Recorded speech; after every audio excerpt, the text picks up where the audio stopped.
قومی اسمبلی کی قائمہ کمیٹی کو اس حوالے سے تفصیلی بریفنگ دی، جس میں اسلام آباد کے حوالے سے اس خطرے کو اجاگر کیا گیا۔ پاکستان میں جو پوری انٹرنل سیکیورٹی کی سچویشن، اس حوالے سے بھی کرائسس مینجمنٹ سیل کے سربراہ نے بریفنگ دی، لیکن اس میں اسلام آباد کا معاملہ جو ہے وہ انتہائی سیریس شکل اختیار کر گیا۔ اطلاعات کے مطابق اسلام آباد میں موجود سفارتی مشنز نے اس حوالے سے اپنی تشویش کا اظہار کیا۔ اسلام آباد میں آنے والے غیر ملکی وفود نے اس حوالے سے معلومات جاننے کی کوشش کی، اور یقینی طور پر پاکستان کے امیج کے حوالے سے اور اس کے دارالحکومت کے حوالے سے یہ ایک بہت ہی پریشان کن ڈیولپمنٹ تھی۔ اسی حوالے سے کل وفاقی وزیر داخلہ جناب چودھری نثار علی خان نے ایک پریس کانفرنس کی، جس کا بڑا حصہ انہوں نے وقت دیا اسلام آباد کی سیکیورٹی کے حوالے سے۔ خاص طور پہ انہوں نے اس بریفنگ کا بھی ذکر کیا جو کہ اخبارات میں شائع ہوئی تھی اور قومی اسمبلی کو دی گئی تھی۔ انہوں نے کہا کہ یہ دراصل ایک مجموعی طرح کی بریفنگ تھی اور آج کی پریس کانفرنس وہ اس کی تصحیح کے لیے کر رہے ہیں، اور بلکہ انہوں نے کہا کہ اسلام آباد کی صورتحال پہلے کے مقابلے میں بہت بہتر ہوئی ہے۔ گزشتہ 7-8 مہینوں کے دوران اسلام آباد میں ایک دہشت گردی کا صرف ایک ہی واقعہ ہوا ہے، وہ بھی اسلام آباد کی حدود کے باہر ہوا ہے۔ اسلام آباد کو محفوظ بنایا گیا ہے، اسلام آباد پہلے سے کہیں زیادہ محفوظ ہے، اور اس حوالے سے جو تفصیلی انتظامات کیے گئے ہیں اس کا بھی احوال جناب چودھری نثار علی خان نے دیا۔ ہم نے اسلام آباد کے اندر ایک ریپڈ ریسپانس فورس ترتیب دی ہے۔ ہم نے انہیں سٹن گن سے لیس کیا ہے جو اس سے پہلے نہیں تھا۔ ہم نے ان کی باقاعدہ ایک موک ایکسرسائز کی ہیں، 2 سے زیادہ موک ایکسرسائز ہو چکے ہیں۔ ہم نے پورے اسلام آباد میں کوآرڈینیشن کے لیے ایک ٹیکنیکل سسٹم ایوالو کیا ہے، جس کو اب ہم دوسرے لیول پہ لے جانا چاہتے ہیں، جس سے تمام ناکے اب کوآرڈینیٹڈ انداز سے کام کر رہے ہیں۔ ہم نے اسلام آباد کو ٹیکنالوجیکلی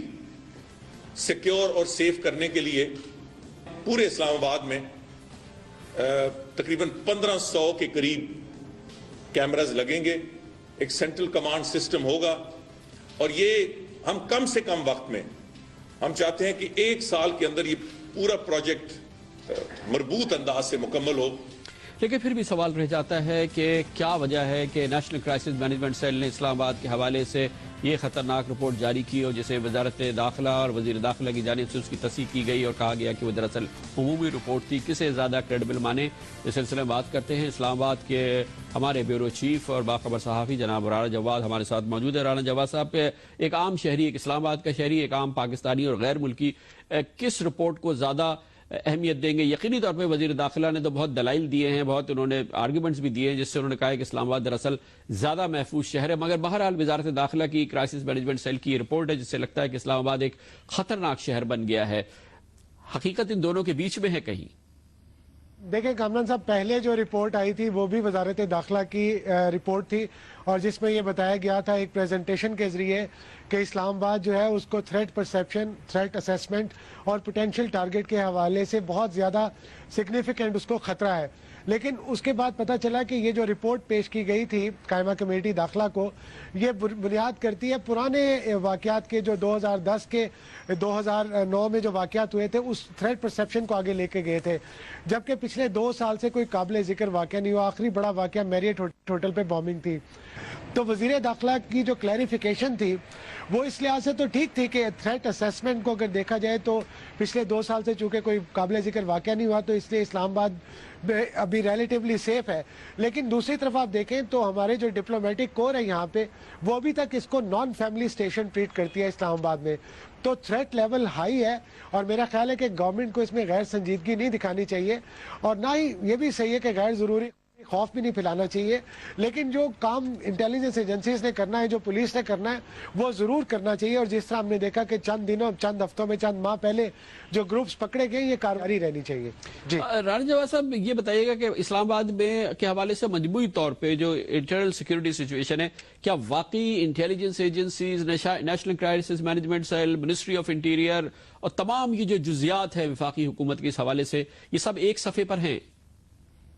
ظاہر ہے فیڈرل جو ایجنسیز ہیں انٹیلیجنس کی، ان کا کام ہے انٹیلیجنس کی کلیکشن کرنا، اور جو پولیس ہے وہ آپ کی گراؤنڈ لیول پہ آپریٹ کرتی ہے۔ انٹیریئر منسٹری جو ہے وہ براہ راست پولیس کے انچارج ہے۔ اس کے علاوہ انٹیلیجنس ایجنسیز کی